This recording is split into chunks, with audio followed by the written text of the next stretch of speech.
अस्सलाम वालेकुम, मैं हूं हिना नियाजी और मेरे साथ हैं चौधरी इरफान ज़हीर। वर्ल्ड कप 2023 के नॉकआउट मरहले का आगाज़ आज से हो रहा है और आज मेज़बान भारत और न्यूजीलैंड की टीम्स जो हैं वो मद्दे मुकाबिल होंगी। एक तरफ अगर हम इंडिया की बात करें जिसने अपनी बेहतरीन बॉलिंग, बैटिंग और फील्डिंग की बदौलत ग्रुप मैचेस में टॉप पोजीशन बरकरार रखी, दूसरी तरफ अगर हम कीवीज़ की भी बात करें तो टूर्नामेंट में इंग्लैंड समेत बड़ी बड़ी टीमों को शिकस्त दे चुके हैं। और भारत की अगर बात करें तो उनके साथ भरपूर मुकाबला जो है ना करने की सलाहियत रखते हैं। लेकिन क्या इंडिया आज तारीख को बदल सकेगी? क्योंकि आईसीसी वर्ल्ड कप की तारीख में भारतीय टीम आज तक न्यूजीलैंड को शिकस्त नहीं दे पाई। नॉकआउट स्टेजेस में मैं इसमें ऐड करता चलूँ, नॉकआउट स्टेजेस में जो है वो ओबियसली न्यूजीलैंड भारत से नहीं कभी हारी। और वैसे अगर देखा जाए तो वर्ल्ड कप में 9 टाइम दोनों टीमें एक दूसरे के अगेंस्ट खेल चुकी हैं। 4 टाइम जो है वो इंडिया ने विक्ट्री अपने नाम की और 5 टाइम जो विक्टोरियस जो है वो न्यूजीलैंड रहे। तो ओबियसली स्टैट्स तो बता यही रहे हैं कि न्यूजीलैंड जो है वर्ल्ड कप में इनकी डोमिनेंस है। बट जो असल चीज़ है, जो जिस्ट है, वो ये है कि जो क्रंच मैचेस हैं, जो डिसाइडर मैचेस हैं, उस पे अपने नर्व्स को ये इंटैक्ट रखते हैं और अच्छा परफॉर्म करते हैं। और मेरा ख्याल है आज का मैच बहुत वाइटल है। और हिना इसमें एक चीज़ और फिर दोबारा कल भी हमने बात की थी, टॉस बहुत वाइटल है क्योंकि जो टीम मुंबई में पहले बैटिंग करती है उसका जो एवरेज स्कोर है वो 350 प्लस है और जो चेस करती है उनका 385 है ऑलमोस्ट। तो ये ओबियसली हमें हाफ का डिफरेंस नजर आ रहा है। तो टॉस जो है वो बहुत वाइटल रोल प्ले करेगा। बिल्कुल आप सही कह रहे हैं। लेकिन अगर हम रोहित शर्मा की बात करें तो उनका भी ये कहना था कि सारी जिंदगी इस ग्राउंड पर मैं खेला हूँ और इतना मैटर नहीं करता मेरे लिए स्टैट्स भी। और फिर उन्होंने ये भी कहा कि टॉस जीतना भी इवन डजंट मैटर। तो दे आर वेरी कॉन्फिडेंट। और अगर हम उनकी बॉडी लैंग्वेज की बात करें, उनकी performance through out world cup बात करें तो they have been playing really good cricket और बहुत अच्छे हमने मुकाबले देखे। लेकिन आज का ये जो मुकाबला है आई एम श्योर बहुत इंटरेस्टिंग होने वाला है। लेकिन सबसे पहले शायकीन जानना चाहेंगे आपकी हेल्थ ठीक है? Yes, and I would like to thank everyone। मुझे बहुत सारे मैसेजेस आए, स्पेशली अगर मैं मेंशन करूं तो इंडिया से मुझे बहुत सारे मैसेजेस आए। Thank you for so many messages. बहुत सारे लोग मुझे पूछ रहे थे, मेरी टीम, हमसे बहुत लोगों ने पूछा कि हिना इज मिसिंग, तो हिना की कैसी कंडीशन है? तो आपके सामने हिना माशाल्लाह ठीक है, recover back. I am better, I am recovering. आप सबकी दुआओं का, गुड विशेस का मुझे इतना अच्छा लगा कि अक्रॉस द बॉर्डर जब हमारा एक रिलेशनशिप स्क्रीन की वजह से डेवलप हो जाते हैं और लोग आपको मिस करते हैं, फिर इतने अच्छे अच्छे मैसेजेस आए तो भाई बहुत मुझे अच्छा लगा। And I owe you guys a lot, so thank you so much. बहुत शुक्रिया जी सबका। अच्छा आगे बढ़ते हैं ना मैच के हवाले से, और एक कुछ बोर्ड के अंदर भी हलचल चल रही है उसके हवाले से भी हम जरूर बात करेंगे। हम अपने पैनलिस्ट की तरफ बढ़ते हैं। हमें इंडिया से ज्वाइन कर रहे हैं वॉइस ऑफ पाकिस्तान रमीज हसन राजा। अस्सलाम वालेकुम रमीज भाई। जी वालेकुम सलाम। बहुत शुक्रिया आपके टाइम का। और हमें स्टूडियो में ज्वाइन कर रहे हैं कोचिंग के सिकंदर आकिब जवेद। अस्सलाम वालेकुम आकिब भाई। वालेकुम अस्सलाम। ठीक ठाक है आप भी? कैसी हैं आप? मैं तो ठीक हूँ, थैंक यू। आपके भी मैसेजेस मिल गए। और सर आप ठीक है? बस जो है ना मॉस्किटो रिपेलेंट घर में उस दिन मुझे वो हाई परफॉर्मेंस में इतने जो मच्छर काटते तो उतने तो फूल नहीं जाता। वो 10-12 एकदम ही काट गए। शुक्र है कि डेंगू शेंगी आपका खून कड़वा है, आपका खून हिना ये भी कह सकती थी आपकी इम्यूनिटी स्ट्रांग है। रमीज भाई आपकी तरफ आते हैं। ऑब्वियसली काफ़ी चीज़ें डिस्कस करनी है। आज बाबर आजम की भी मीटिंग होनी है। उससे पहले अगर बात करें तो कल जो है मिकी आर्थर को भी बुलाया जा रहा है। काफ़ी कुछ चल रहा है और हमने ये देखा कि कल परसों से एक सिस्टम शुरू हो गया मुलाकातों का। आज कैप्टनसी का भी डिसाइडर किया जाएगा कि अब बाबर रहेंगे या नहीं। दूसरी तरफ अगर देखा जाए तो हमने ये देखा कि 2-3 दिन पहले तौसीफ अहमद को लगाया जाता है एज ए चीफ सेलेक्टर और फिर कल पूरी कमेटी को सैक कर दिया जाता है जी कि सिलेक्शन कमेटी जो है वो ख़त्म कर दी गई है। वहाब रियाज और हफीज़ का भी नाम लिया जा रहा है। ये जो सारी टर्बुलेंस है, जो सारा जो मामलात हैं, अगर जो आपका हेड है वो स्ट्रॉन्ग हेडेड नहीं है, जो चेयरमैन की बात मैं कर रहा हूँ, तो फिर आपके ख्याल में ये जो टर्बुलेंस है इसको कैसे कंट्रोल किया जाएगा? बहुत फर्क पड़ता है, इसलिए कि आपकी जो क्लैरिटी चली जाती है और फिर ये नहीं हो सकता कि जो क्राइसिस में आप कंसेंसस डेवलप करें, क्योंकि क्राइसिस जो हुए हैं उसमें बहुत ज़्यादा किरदार इनका खुद का है, इस क्रिकेट बोर्ड का है मैं समझता हूँ। अनफॉर्चुनेटली हालांकि इतनी ये स्टेटली ऑर्गेनाइजेशन है, इतना इसका मेयार है, मगर जब से ये वो कन्वर्सेशन लीक की है और इंटरव्यूज दिए गए हैं अपने फेवरेट सहाफियों को और फिर एक तरह से एजेंडे के थ्रू टारगेट किए गए हैं कुछ प्लेयर्स, और उसमें फिर क्रिकेट बोर्ड जो है उसने हाथ खड़े करके कहा जी कि we got nothing to do with this, और जैसे अपने पे प्रेशर पड़ा तो to throw people under the bus, including your chief selector, आपकी क्रिकेट टीम के परफॉर्मेंस को ले लें. So ऐसे थोड़ी नी जर्क ऑपरेशन से चीजें ठीक नहीं होती हैं. और अगर आपको क्रिकेट की समझ नहीं है तो फिर वो आप घेरे में आ जाते हैं कुछ माइंड्स के, और फिर उससे बाहर निकलना जो है ना आपके लिए इम्पॉसिबल हो जाता है. तो इसीलिए कहते हैं कि जो हेड लगे उसको क्रिकेट की समझ बूझ तो हो ना. कोई क्रिकेटर इसीलिए मैं कहता होना चाहिए, क्योंकि ये जो आप अभी कोशिश कर रहे हैं ये कभी कोई क्रिकेटर ना करता, क्योंकि उसको पता चल जाता है एग्जैक्टली फॉल्ट लाइंस कहाँ हैं. और फॉल्ट लाइंस ठीक करने के लिए आपको ये 4 चीजें करनी है. उसमें सबसे पहले तो ऑनेस्टी होनी है ना. इसीलिए मैं कहता हूं कि आपको बड़े सोच संभल के अपने आप को, अगर आप एक्स क्रिकेटर है, एसोसिएट करना पड़ेगा ऐसे माहौल में जहां पे कुछ क्लैरिटी भी नहीं है और पॉलिटिक्स. बिल्कुल सही कह रहे हैं रमीज सर. और अगर हम पीएसएल की बात करें तो इस मामले पर भी काफ़ी ज़्यादा डिस्कशन हो रही है. कभी ये इशू जो है वो कोर्ट चला जाता है. पाकिस्तान की एक बहुत बड़ी कमोडिटी है और बहुत ही ओवरवेलमिंग किस्म का हमें रिस्पांस आता है इस इवेंट पर. लेकिन अब खबरें ये सर्कुलेट कर रही हैं कि जी शायद यूएई में सिक्योरिटी रीजंस या दूसरी वजूहात की बिना पर इसको मुनक्किद किया जाए. आप क्या समझते हैं सारे मामले की वजह से अगर ये पाकिस्तान में नहीं हो पाता और यूएई में इसका वेन्यू हो जाता है, तब्दील कर दिया जाता है, तो क्रिकेट को कितना नुकसान पहुंचेगा, फैंस के लिए कितना नुकसानदेह है? देखिए, ये जो पिछले चेयरमैन भी थे ना, उनको भी बड़ा शौक था दुबई जाके और करवाने के लिए चीजें. मुझे नहीं समझ आती कि उसमें क्या अट्रैक्शन है, क्योंकि वो क्रिकेट वाइज तो कोई सेंस नहीं बनती है. और ऐसी भी कोई खास मजबूरी नहीं है इस दफा भी कि आप उठा के इसको कहीं और प्लेस कर दें. माना इलेक्शंस हैं, इलेक्शंस के बाद भी तो आपके पास विंडो है ना, और मैक्सिमम विंडो है. अबाउट 80% आपके पास विंडो फिर भी मौजूद है जहाँ पे इंटरनेशनल प्लेयर्स आ सकते हैं. मगर ये जो लीग सजती है ये डोमेस्टिक टैलेंट के बेस पे सजती है. वो ओवरसीज प्लेयर्स का सिर्फ तड़का लगता है, उनके बेस पे लीग्स नहीं चलती हैं.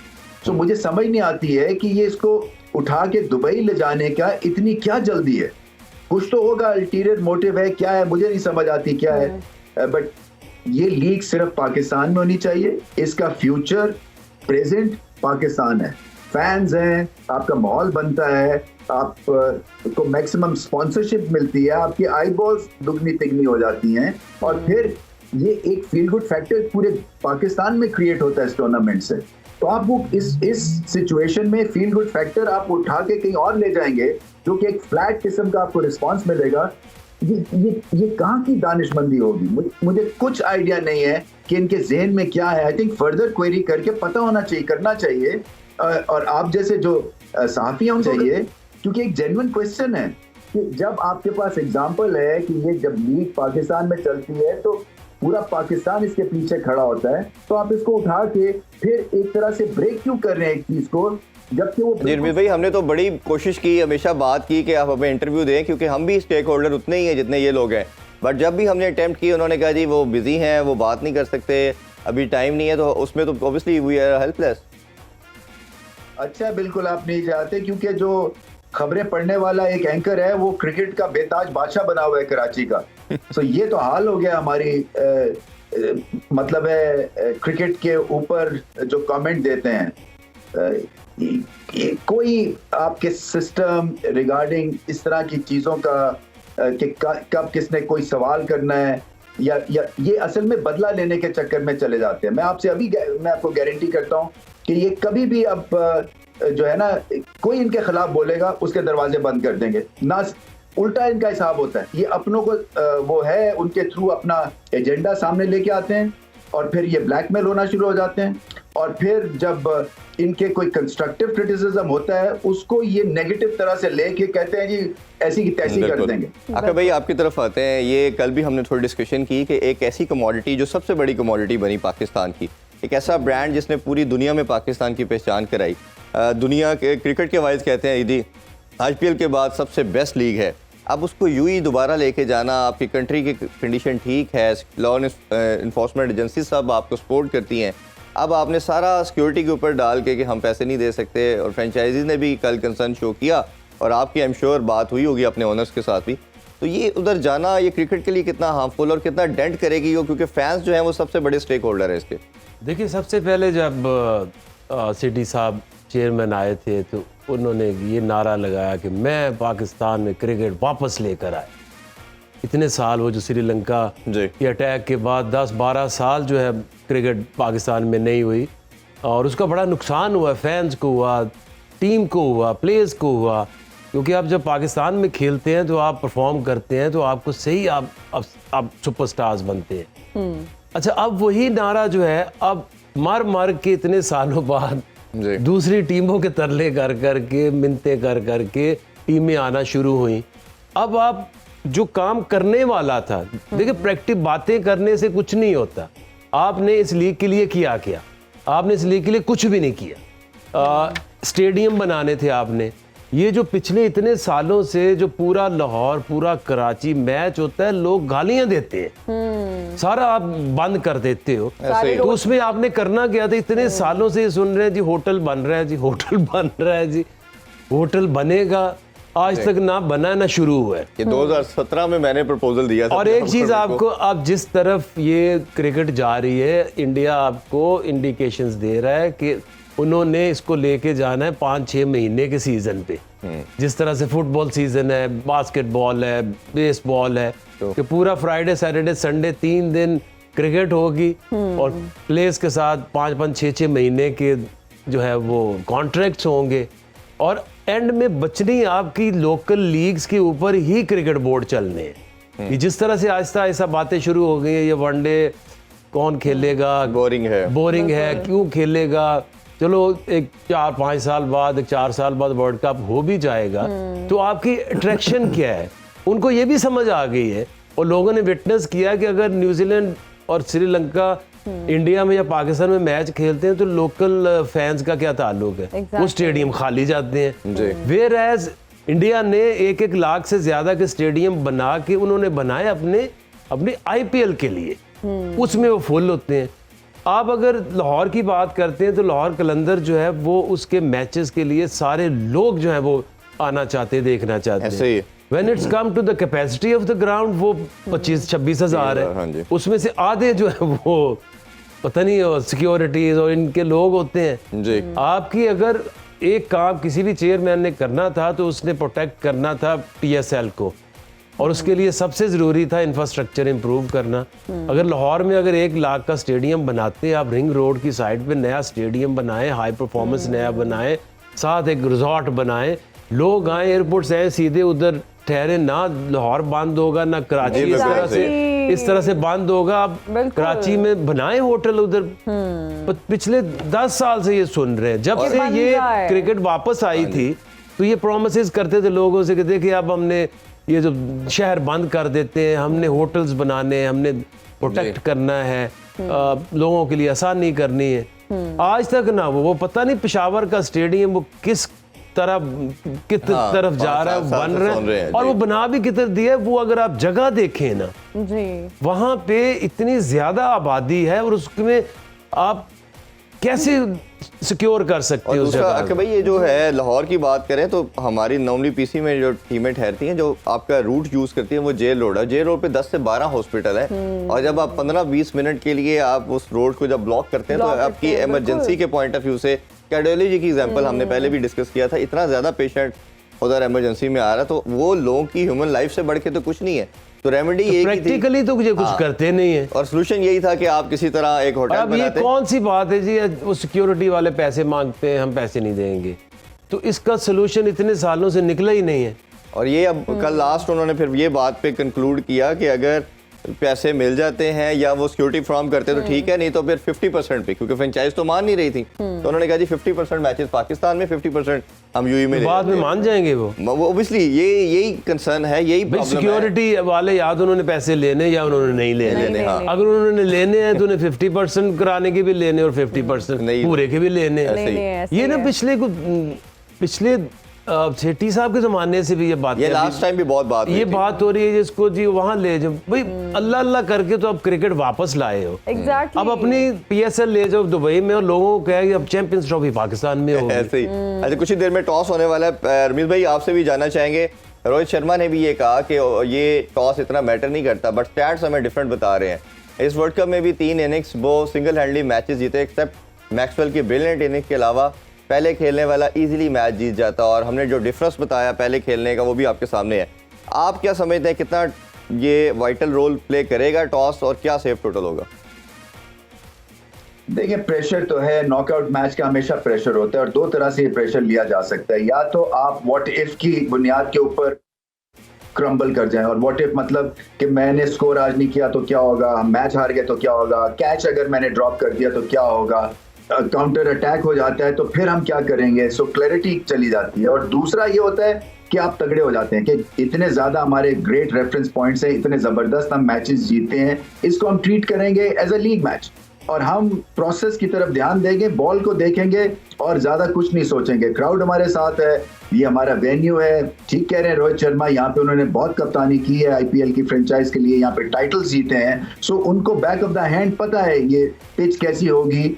मुझे ऐसा लगता है कि थोड़ी सी शायद ड्राई रखेंगे वो पिच और ज्यादा काम करेंगे आउटफील्ड के ऊपर भी। हवा में जो होगा एयर वो तो होगी। मुझे लगता है कि इनके पास इतनी एफिशिएंसी है भारत के पास कि ये एक तरह से जो सीम मूवमेंट का ऑनस्लॉट होगा उसको सह लेंगे। बट मुकाबला इंटरेस्टिंग है, इसमें कोई शक नहीं है कि न्यूजीलैंड बहुत जोर लगाएगा, क्योंकि न्यूजीलैंड को पता है कि वो भारत को टफ टाइम दिया हुआ उन्होंने पहले ऐसे वर्ल्ड स्टेज के ऊपर। सो उनके पास भी एक ग्रेट रेफरेंस पॉइंट है। फिर जैसे आप पहले भी बात कर चुके हैं कि मिडिल ऑर्डर में स्पिन को सबसे अच्छा खेलते हैं न्यूजीलैंड के बल्लेबाज। ओपनर्स ठीक है इनके, विलियमसन के आने से बैटिंग और लीडरशिप बहुत इंप्रूव होती है। सेंटनर है, पेस बॉलिंग ठीक ठाक है, पेस भी और जेन्युइन पेस भी है। सो ओवरऑल मुकाबला तगड़े का होगा, बट मैं फिर भी समझता हूं कि भारत को एडवांटेज होगा। जी ठीक है आकिब सर, हम आपसे भी जानना चाहेंगे, अगर आज के मैच की हम बात करें, आप क्या समझते हैं किस टीम को एडवांटेज होगा? और अगर न्यूजीलैंड की बात करें, जिस तरह से रमीज सर ने भी मेंशन किया कि टफ टाइम दे चुकी हैं ऑलरेडी भारत को और उनको ये बात का अंदाजा है, तो आज टफ टाइम तो देंगे भारत को, लेकिन कहीं ना कहीं I think this is my point of view कि भारत वुड डोमिनेट। फिर अगर हम रोहित शर्मा की बात करें तो उनका भी कहना था कि सारी जिंदगी मैं इस ग्राउंड पर खेलता रहा हूँ, मेरे लिए स्टैट्स मैटर नहीं करते, मेरे लिए जो है वो टॉस जीतना मैटर नहीं करता। What do you think, toss जीतना कितना मैटर करता है? फिर what's going to be safe total? देखिए सिर्फ रोहित शर्मा ने नहीं खेलना, 10 और भी प्लेयर है तो अच्छा है, कॉन्फिडेंस तो कप्तान में है, टाइटल जीते हुए हैं, अच्छा विनिंग उसका माइंडसेट है जी। लेकिन अब देखना ये है कि न्यूजीलैंड बेचारों के साथ इस साल भी पिछले वर्ल्ड कप की तरह इस दफा भी ज्यादती होगी कि नहीं होगी। ओके देखिए अब जितने मैचेस हुए उसमें हर पिच ने रिएक्ट किया है, सेकंड टाइम सीम हुआ है, स्विंग हुआ है, 3-3 4-4 विकेटें गिरी हैं। लेकिन ये कि ये जो वेंकटे की पिच है, ये इनके जो क्यूरेटर्स हैं वो उनको काम आता है अपना, वो ये ऐसे ऐसे पिचेस भी यहाँ बनाई हैं, इतने इतने टर्नर बनाए हैं कि अबैंडेंड भी मैच हो कई दफा भाई जो कंट्रोवर्सी शुरू हो गई है सुबह से, तो अगर तो ये है तो ये ज्यादती है। देखिए आईसीसी शुड मेक श्योर कि जो आपका सेमीफाइनल है वो यूज्ड पिच पे नहीं होना चाहिए। बिल्कुल, जो स्क्वायर डिसाइडेड है आप ये शुरू में ये करते हैं कि इंडिकेशंस होते हैं कि ये जो पिचेस हैं नई पिचेस होंगी, फ्रेश पिचेस होंगी, सेमीफाइनल और फाइनल के लिए पिचेस टूर्नामेंट से पहले सिलेक्ट हो जाती है और उनको आप फ्रेश रखते हैं। अच्छा, ये टॉस के वाले से भी एक कंट्रोवर्सी हमेशा आती है, उस पर आपसे भी एक दफ़ा बात की थी। अभी एक छोटा सा ब्रेक लेते हैं, ब्रेक से वापस आके टॉस भी हो चुका होगा, टॉस की कंट्रोवर्सी होती क्या है ये भी आकिब भाई से डिटेल में बात करेंगे। इस पे विद अस।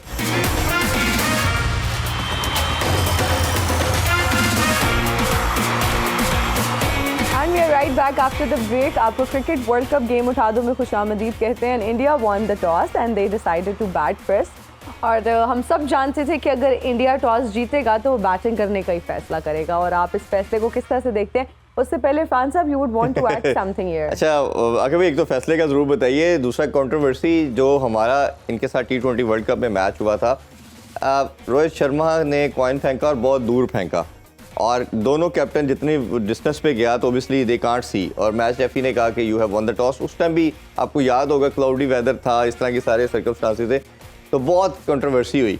ये दोबारा कंट्रोवर्सी पाकिस्तान इंग्लैंड के मैच के अंदर भी हुई कि कॉइन को बहुत दूर फेंका गया।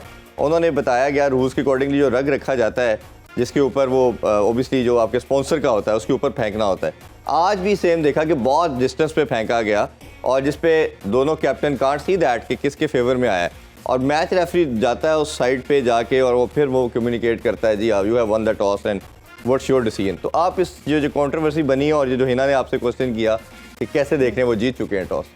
फिर कप्तानों ने टॉस करना है ना, जी तो दो कप्तानों ने अगर देखा ही नहीं सिक्का तो फिर तो ये मैच रेफरी का टॉस हो गया। तो कप्तानों को लेके क्यों आते हो? भी खुद ही करके देखिए ना, बता दिया आप करें। अगर सिक्के को उछाला जाता है, जी फेंका नहीं जाता, ये तो फेंका गया है।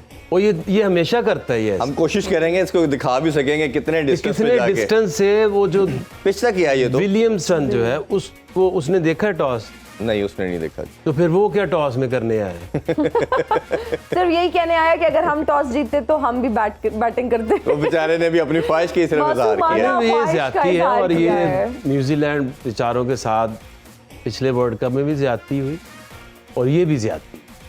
आपने कैसे कर सकते हैं? अगर आप कैप्टन हैं तो आपने सिक्का ही नहीं देखा, तो फिर आप टॉस तो नहीं करने आए ना।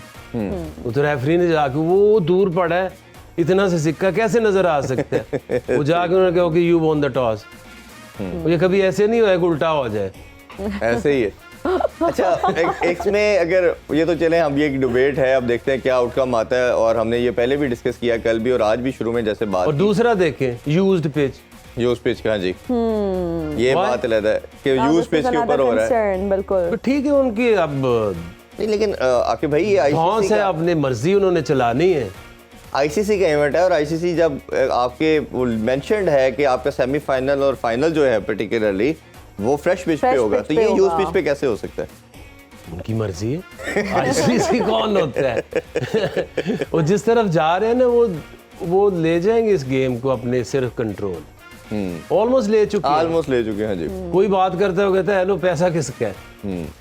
पैसा, ये आपको लगता पावर। नहीं है स्पिरिट ऑफ गेम के अगेंस्ट है चीजें? हर चीज के लेवल जैसे कहते हैं, लेवल फील्ड प्रोवाइड करनी है आपने, वो आप प्रोवाइड ही नहीं करेंगे, और आउटकम फिर तो ऑब्वियसली डेंट करेगा ना। तो डेफिनेटली ये प्लान्ड है, और ये 2011 में भी कंट्रोवर्सी थी फाइनल की। और इसमें भी चाहे कुछ हो जाए, उन्होंने इंडिया जिताना है, जीतेगा। आइए बड़ा ये अनफॉर्चुनेट। अच्छा एक पॉजिटिव जो है ना न्यूजीलैंड के पास, अगर हम एज ए क्रिकेट पर्सपेक्टिव में देखें तो नॉकआउट गेम में उन्होंने जितने भी मुकाबले रिसेंट पास में वो सब जीते हैं इंडिया से। चाहे 2019 का सेमीफाइनल की बात करें, टेस्ट चैंपियनशिप की बात करें, इन्होंने विक्ट्री हासिल की है। तो आप समझते हैं कि ये कहीं ना कहीं बैगेज होगा इंडियन के माइंड के ऊपर कि यार ये नॉकआउट गेम के अंदर ये प्रेशर को बड़ा अच्छा मेंटेन करते हैं? और बैगेज था तो इतने दूर कॉइन फेंका है। देखिए इसमें दो चीजें, अब ये देखना है कि जो यूज्ड पिच है उसके ऊपर सेकंड हाफ में जब न्यूजीलैंड बैटिंग करेगा तो पिच से कितनी सपोर्ट मिलती है। अगर यूज्ड है तो कम मिलनी चाहिए, और अगर ऊपर से अगर कुछ ना हुआ, डैमेज ना हुआ 2-3 विकेटों का, जो कि मुझे लगता है कि विलियमसन की टेक्निक ऐसी है कि वो अगर एक आउट होता है तो वो अगर ज़्यादा फेस कर जाता है तो उसमें है इतनी कैपेसिटी कि वो जिस तरह की भी बॉल है, जितनी भी वो सीम हो रही है, वो सरवाइव कर सकता है। बट वो सरवाइव करने की पोजीशन में आप तब होते हैं ना जब आपका टोटल एक रीजनेबल हो, जी। 280 हो, लेट्स से 300 भी हो। बिल्कुल और अगर पहले बैटिंग अगर इंडिया करता है और वो बिल्कुल कोलैप्स नहीं होता तो फिर तो ये 350 के पास आसपास हो जाएंगे रन। जी। और फिर आप जब सेकंड में बैटिंग करेंगे न्यूजीलैंड, तो वो ये तो नहीं कर सकते कि 10 ओवर पहले सरवाइव करें फिर 40 ओवर में इतना बड़ा टोटल करें। बट आई थिंक चांसेस तो बहुत कम है, बट यू नेवर नो। अब इंडिया हो सकता है खुद ही अपने जाल में प्रेशर में आ जाए और ये आना चाहिए उन्हें जी। ये बिल्कुल। इट्स नॉट राइट कि आप एक तो पिच को टेम्पर कर रहे हैं, दूसरा आप आगे सर टॉस जो है वो भी, तुम कैप्टन हो, तुमने दूसरे कैप्टन से टॉस करने आए हो, आप ऊपर फेंको, नीचे गिरे, उस कैप्टन What's को the पता point of चले throwing कि it जी मैं away? हारा हूं कि मैं जीता हूं। हाँ। मैं तो ये हैरान हूँ कि जो वहाँ पर कैप्टन मौजूद हैं उन्होंने भी नहीं कहा कि हमें नजर नहीं आते। अभी तक किसी ने ऑब्जेक्शन। अच्छा मैंने ये रूल्स इनके कुछ पढ़े हैं, उस रूल्स में ये था कि कैप्टन विल स्टे देयर, वो जो उनको खड़ा कर दिया गया, they are not allowed to go and check that कि वो क्या हेड है या टेल है। Why? तो फिर टॉस की का फायदा क्या है? ये एक बड़ी लंबी डिबेट मेरा ख्याल है कि अगर आपको पहली बात ये है फिर वो रेफरी करवा दे और फिर वो टॉस करके उनको फोन पे बता दे कि आप जीत गए, आप तैयारी करके आप नीचे आ जाएं, आपने आपने batting देखा टॉस होगा ने कभी? हमारे साथ भी बहुत एक फनी इंसिडेंट हो चुका है जी। शारजा में मैच था वेस्ट इंडीज से, तो वसीम अकरम कैप्टन थे, वो अंदर गए, जाके रिची रिचर्डसन प्रोबेबली कैप्टन था, उस ऐसे करके टॉस हुआ, वो जीता अब उसने उनको मुश्किल होता है एक्सेंट ना टाइम्स, हाँ जी। उसने कुछ बोला तो हम बाहर आ गए, तो वसीम ने कहा एज कैप्टन कि हमारी बैटिंग है, तो हम सारे जो बॉलर्स वगैरह थे उन्होंने अपने जूते वूते नहीं पहने, तो थोड़ी देर बाद क्या सीन हुआ कि दो ड्रेसिंग रूम ना ऐसे आस पास ही थे, दोनों ही आगे उधर से हेन्स और ग्रेनेज रिचर्डसन और हेन्स बैट करके बाहर निकल रहे, इधर से आमिर सुहेल और सईद अनवर निकल रहे, अनवर को नहीं जल्दी जल्दी बूट पहनो, हमारी तो बॉलिंग है। ये बड़ा इंटरेस्टिंग और फनी इंसिडेंट था। उर्मित भाई आपकी तरफ बढ़ते हैं, टॉस हमने देख लिया, इस पर भी आपसे ओपिनियन लेते हैं, लेकिन ये एक अभी कुछ ही देर में मीटिंग एक्सपेक्टेड है बाबर आजम की चेयरमैन के साथ, और हमने कल मीडिया रिलीज भी देखी, आलिया रशीद जो डायरेक्टर है मीडिया की, उन्होंने भी बताया कि ये आई गेस कि ये जो डिसीजन है बाबर आजम का खुद होगा, बट मैं इसको शायद ऑन ना करूँ, इसको मैं एक्सेप्ट ना करूँ, फैसला तो पीसीबी कर चुकी है समहाउ, अब तो एक मेयर फॉर्मेलिटी है। लगता ये है कि शायद कहीं ना कहीं बाबर आजम को वो ऑनर दें, उनको बताएं कि आप जो है आप अगर छोड़ देंगे तो ज़्यादा बेहतर है, आप खुद रिज़ाइन करेंगे तो वो ओबियसली बोर्ड की भी सही रहेगी, आपके लिए भी बेहतर है। आपने बाबर आजम से वर्ल्ड कप के लास्ट मैच में मीटिंग भी की, आपसे बात भी उन्होंने की, और आप बहुत क्लोज भी उनके हैं, सबसे ज़्यादा टाइम भी उनका आपके साथ गुजरा है, और शायद आपको वो एज ए एल्डर ब्रदर भी ट्रीट करते हैं। तो आप बताइए क्या बाबर आजम डिसीजन लेंगे और क्या करना चाहिए जो उनके लिए और पीसीबी और क्रिकेट के लिए बेनिफिशियल हो सकता है? देखिए, एज क्रिकेटर्स हम क्या मांगते हैं इरफान, हम मांगते हैं इज्जत, क्योंकि हम बैकडोर से नहीं आते हैं, हम ब्लैक एंड वाइट हैं। हम परफॉर्मेंस करते हैं, हम टीम में होते हैं, परफॉर्मेंस नहीं करते हैं, हम बाहर हो जाते हैं। इसीलिए जब ये टेंटेड प्लेयर्स और जो फिक्सर्स जो हैं वो जब आके और सीना तान के बात करते हैं ना क्रिकेट के ऊपर, और मोरालिटी सिखाते हैं और उसके ऊपर व्यू पॉइंट देते हैं, ये ज्यादा घटियापने की बात होती है कि हमारी सोसाइटी ऐसे क्रिकेटर्स को एक्सेप्ट करके और उनको देखते भी हैं, क्योंकि वो ग्रे एरिया है, वो पाकिस्तान क्रिकेट का, वो वर्ल्ड क्रिकेट फ्रेटर्निटी का ग्रे एरिया है। सो हमें इज्जत हम मांगते हैं, और बाबर आजम को अगर एग्जिट लेनी है तो ऑनरेबल एग्जिट होनी चाहिए। ये नहीं हो सकता कि उनके खिलाफ एजेंडा आप लेके आए, उनकी आप बिल्कुल इस तरह से उनको ट्रीट करें जैसे कि वो सबसे बड़े विलन हैं, और एंड में आप ये उनके ऊपर प्रेशर डालें कि जी आप कप्तानी छोड़ दें। उन्होंने डिसीजन लेना है, अब मैं ये नहीं बताऊंगा कि क्या डिसीजन लेंगे, वो मुझसे उन्होंने डिस्कस किया है वो डिसीजन, बट पॉइंट ये कहने का है कि हर एक क्रिकेटर ऑनरेबल एग्जिट मांगता है, और क्रिकेट बोर्ड को हमेशा एक ऑनरेबल एग्जिट देनी चाहिए। रमीज भाई आपने बिल्कुल ठीक कहा, ऑनरेबल एग्जिट होना चाहिए, हम इसको ऑन भी करते हैं। बाबर हमारा नंबर 1 बैटर है, तो इसमें ऑनेस्ट ओपिनियन क्या है आपकी इस बाबर के लिए? क्योंकि हम कहीं ना कहीं समझते हैं कि जैसे कोहली ने बड़ी परफॉर्मेंस दी, तेंदुलकर की एग्जांपल हमारे सामने है, तो ये अगर एज ए बैटर खेलते हैं, आपके ख्याल में नहीं कि ये पाकिस्तान के लिए भी ज़्यादा बेनिफिशियल हो सकता है, और ये बाबर के लिए भी इट्स बड़ा अच्छा है कि वो रन ज़्यादा करें, 25-30 हज़ार रन करके पाकिस्तान की विक्ट्रीज में अपना रोल प्ले करे, रादर दैन के वो कैप्टन रहते और ये सारा क्रिटिसिज्म और प्रेशर है उन पे? देखिए इरफान, ये हम ना भेड़ चाल है ये, क्योंकि रगड़ा देना है, मैच हार गए हैं, ठीक है, मैं मानता हूँ कप्तानी में बहुत ज़्यादा इंप्रूवमेंट की ज़रूरत है, बिल्कुल मुझे कोई इसमें शक नहीं है, जो कि मैंने उनसे 10,000 दफ़ा जब भी कभी भी मुलाकात ऐसी चांस की होती है, ज़रूर मैं बात करता हूँ कि आपको 4 चीज़ें और बेहतर करनी है। इम्प्रूवमेंट की हर एक को ज़रूरत होती है, मगर ये कि उनको स्केपगोट बना देना और कहना कि वही सारी चीज़ों की वजह से ये पाकिस्तान को हिट मिली है, ये गलत कहना होगा। आई थिंक आपको बहुत ही एक लॉजिकल तरीके से इसका पोस्टमार्टम करना है इस वर्ल्ड कप की परफॉर्मेंस का, और देखना है कि बॉलिंग जो है हमारी वो फ्लैट गई है, और बॉलिंग जो है आपने भी देखी है वो भाई तबाही थी, कभी आगे कभी पीछे, कोई ऐसा सुख का सांस या एक पीरियड नहीं था। मैंने तो कमेंट्री की है कि जहां पे कोई 4 बॉल भी ठीक ठाक कर दी हो एक ओवर में, हमेशा ऊपर नीचे हुआ और हमेशा मार पड़ी है। सो मुझे आप बताएं, मैंने कप्तानी की हुई है पाकिस्तान की, या जनरली आप फील्ड ही नहीं सेट कर सकते हैं बैट बॉलिंग के लिए, कितने क्यों कर सकते हैं? सो ये आपकी जब तक स्किल लेवल नहीं बढ़ेगा, जो कि आपको नजर आ रहा है भारत में स्किल लेवल बढ़ा है। ये जो आप बात करते हैं ना ग्रेट बॉलिंग जो अटैक हो गया, ये कैसे हो गया है? इन्होंने उसके ऊपर मेहनत की है, सीम पोजीशन अच्छी है फास्ट बॉलर्स की, स्पिनर्स का गेंद स्पिन होता है, एक्यूरेट है वो। तो पाकिस्तान का स्किल लेवल वहीं का वहीं है, जो गलतियां 2019 में की हैं वही अभी भी करते हैं। तो आपको बड़े मोहतात अंदाज से ये सारी चीजें करनी है। मानता हूं कि the end of the day कप्तान के ऊपर बहुत ज्यादा जो है वो रिस्पॉन्सिबिलिटी होती है, बट दूसरी तरफ आपको एक लॉजिकल व्यू के साथ भी देखना है कि सिर्फ यही नहीं है कसूरवार, बाकी जो इनमें प्लेयर्स हैं जिनका रोल था वो भी बिल्कुल ही माठे रहे हैं। जी आकिब सर, आपसे भी हम जानना चाहेंगे, जब हम बाबर आजम के हवाले से बात करते हैं, बीइंग अ कैप्टन उन पर बहुत ज़्यादा जो है ना वो क्रिटिसिज्म उनको फेस करना पड़े, और जाहिर बात है ही somehow is responsible for a lot of decisions as well. आप क्या समझते हैं कि उनको ऑनरेबल एग्जिट मिलना चाहिए और फिर एज प्लेयर उनको अपनी टीम में अच्छा परफॉर्म करना चाहिए? जब हम कोहली की बात करते हैं, बहुत अच्छा परफॉर्म करते हैं, कितने अच्छे रन बनाते हैं, लेकिन जब आप कैप्टन होते हैं आपके दिमाग में बहुत सारी चीज़ें चल रही होती हैं और आप पर बहुत ज़्यादा प्रेशर होता है। तो क्या समझते हैं अगर वो कैप्टन नहीं रहते तो क्या वो ज़्यादा बेहतर परफॉर्म कर पाएंगे, और आप क्या समझते हैं कि क्या फैसला आज आने वाला है? देखिए, आपका जो ओपिनियन है वो ऑनेस्ट होना चाहिए, बेस्ड ऑन जो रियलिटी है वो होना चाहिए।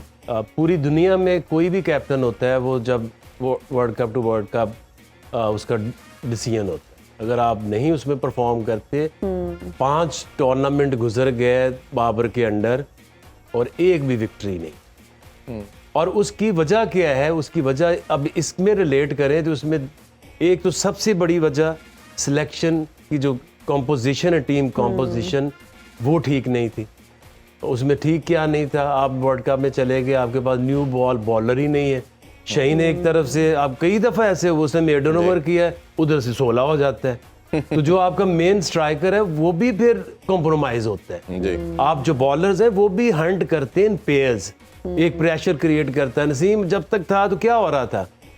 वो एक तरफ से स्कोर नहीं देता था, बीट करता था, प्रेशर बिल्ड करता था, शाहीन विकेटें लेता था। तो अब एक बंदा मेडन ओवर कराता है, अगली तरफ से आपको 3 चौके खा लेता है बॉलर, तो वो आपका जो एक इम्पैक्ट एज बॉलिंग यूनिट वो नीचे गिर जाता है। ये गलती, ये कप्तान की गलती है, ये सिलेक्टर्स की गलती। दूसरी गलती, आपने फ़खर जमान को, आप देखते ये हैं कि ये पिचेस मुश्किल हैं कि ये आसान है, यहाँ पे लो स्कोरिंग मैचेस होंगे, हाई स्कोरिंग होंगे। इन्होंने उसी एशिया कप के माइंडसेट से ये इंडिया में आए, ये नहीं सोचा कि 400-400 रन्स बनेंगे, 350-300 मिनिमम रन्स बनेंगे, और ऐसा एक बैटर जो कि छक्के मार सकता है उसको एक मैच खिला के निकाल दिया। और फिर उसको इतना लेट टीम में डाला कि जब तक आपकी कहानी ही खत्म हो गई। बिल्कुल, ऑब्वियसली ये एक बहुत बड़ी गलती है। तीसरी गलती क्या है कि what ever resources you have, आपने एक टीम में हारिस रऊफ भी खिला रहे हैं, मोहम्मद वसीम भी खिला रहे हैं, और इन दोनों को न्यू बॉलिंग उतनी अच्छी नहीं आती। बिल्कुल ऐसी। तो फिर आप कुछ ऐसा खिलाओ, चाहे आप नवाज को लेके गए हैं उनकी या शादाब की सिलेक्शन के ऊपर वर्ल्ड कप से पहले क्वेश्चन मार्क थे, और कप्तान ने लड़के कहा कि मुझे ये चाहिए। इसका मतलब है कि आपकी पूरी आपको अथॉरिटी थी टू चूज अ टीम। जब आप एक कैंपेन में गए, आप फेल हो गए, एक्सेप्टेड। यस, आप कॉम्बो किसी टीम ने अपना जो कॉम्बिनेशन नवाज से कराते ना, फिर नया 6 महीने पहले लेके गया भाई, जो 6 महीने पहले हर टीम ने जो अपना कॉम्बिनेशन डिसाइड किया था उसी के साथ आया। अच्छा, 2 नाम क्विकली आपसे जानना चाहेंगे जो अभी सोर्सेज से हमें कंफर्म हो रहे हैं। T20 के लिए शाहीन को नॉमिनेट किया गया है, उनका नाम आ रहा है, और टेस्ट के लिए शान मसूद को, जो मैंने रात को ही आपको न्यूज़ ब्रेक कर दी थी। अब वो शान मसूद की अपनी टीम में जगह अभी प्लेइंग 11 में हम देख रहे हैं रिसेंट पास में नहीं बन रही, तो आप कैसे देख रहे हैं अगर इनको सेलेक्ट किया जाता है? देखिए, मैं फिर ये कहता हूँ कि आपको किसी को हटाने की लॉजिक होनी चाहिए और किसी को बनाने की भी रीज़न होनी चाहिए। तो शाहीन T20 का कप्तान उन्होंने अभी लेट बना रहे हैं, उसको 2-3 महीने पहले ही बना देना चाहिए जी। उसकी लॉजिक है, उसने एज कैप्टन अपने आप को एक बिगेस्ट प्लेटफॉर्म PSL में प्रूव किया। 2 लगातार टाइटल जीते, एज उसके साथ है, क्लास उसके साथ है, he is probably one of the best fast bowler in the world. अब उसको बना रहे हैं, वो एक डिफरेंट माइंडसेट से टीम को चला सकते हैं। अब एज उसके पास है, टाइम उसके पास है, टैलेंट उसके पास है, ये तो लॉजिक बनती है। अब जो शान मसूद है, ये पिछली टेस्ट सीरीज में वो नहीं था, अभी देख भी रहा हूँ कि 30 मैचेस टेस्ट मैच खेले हैं, 28 की एवरेज है। ओडीआई में वाइस कैप्टन बने, मैचेस नहीं खिलाए गए उनको। अच्छा, तब भी ये कंट्रोवर्सी बनी। मैंने तब भी ये कहा था कि ये जो भी पुश कर रहा है, चाहे वो कोई भी है, ये शान मसूद का वो दोस्त नहीं हो सकता। क्योंकि जो टीम है, टीम के अंदर अगर आप किसी गलत तरीके से सिलेक्ट होते हैं या आपको कप्तान बना दिया जाता है, तो पूरा जो ग्रुप है वो आपकी इज्जत नहीं करता। ऐसे ही तो कप्तान वो है जो अर्न करे respect with his performance, with his honesty. उस कप्तान के पीछे टीम खड़ी होती है जो ऑनेस्ट डिसीजन लेता है और लीडिंग फ्रॉम द फ्रंट और रिस्पेक्ट खुद गेन करके आता है with the performance and with your character. Absolutely. और हमारे पास एक सवाल भी है क्योंकि हमारे पास टाइम कम है। ज़ईम तनवीर का फ्रॉम लाहौर व्हाट्सएप पे उन्होंने हमें वीडियो मैसेज भेजा है या क्वेश्चन भेजा है, वो आपको दिखाते हैं। अस्सलाम वालेकुम, मेरा नाम ज़ईम तनवीर है, मैं लाहौर से बात कर रहा हूँ। आखिर चीज़ है कि पाकिस्तानी क्रिकेट टीम की जो इस बार सिलेक्शन हुई थी वर्ल्ड कप 2023 के लिए, क्या आप समझते हैं कि ये सिलेक्शन इससे भी बेहतर हो सकती थी या नहीं? टीम सिलेक्शन के वाले से पूछ रहे हैं। डेफिनेटली हो सकती थी, क्योंकि कोशिश ही नहीं की।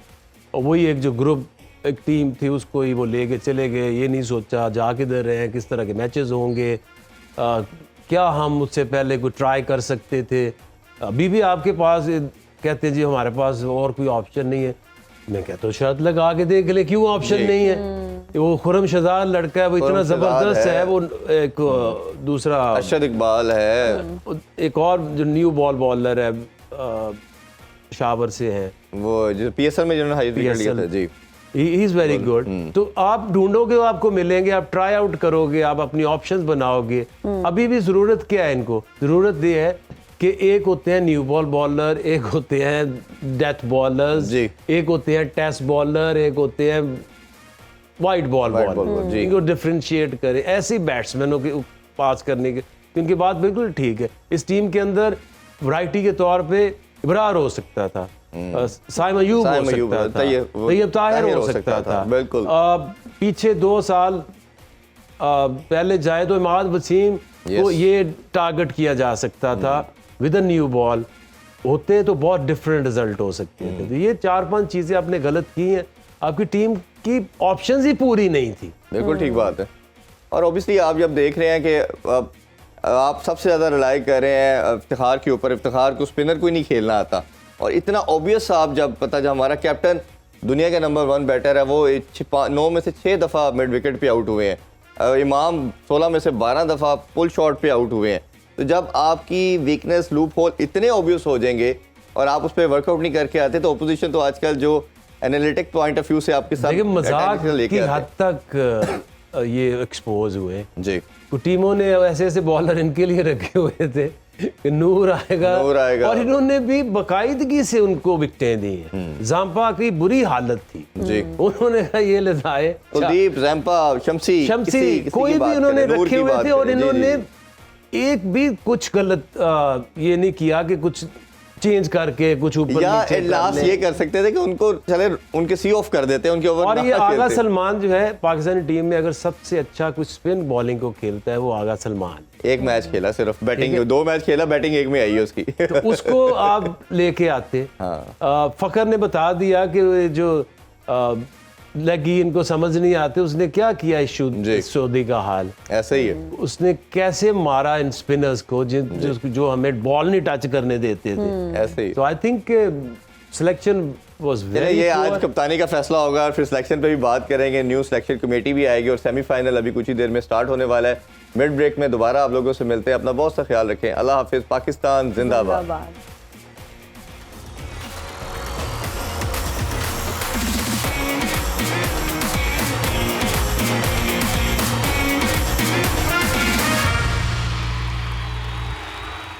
खेलों से रिलेटेड तमाम अहम खबरें और अपडेट जानने के लिए सुनो न्यूज़ के YouTube चैनल को भी सब्सक्राइब करें और बेल आइकन को क्लिक करना मत भूलिएगा।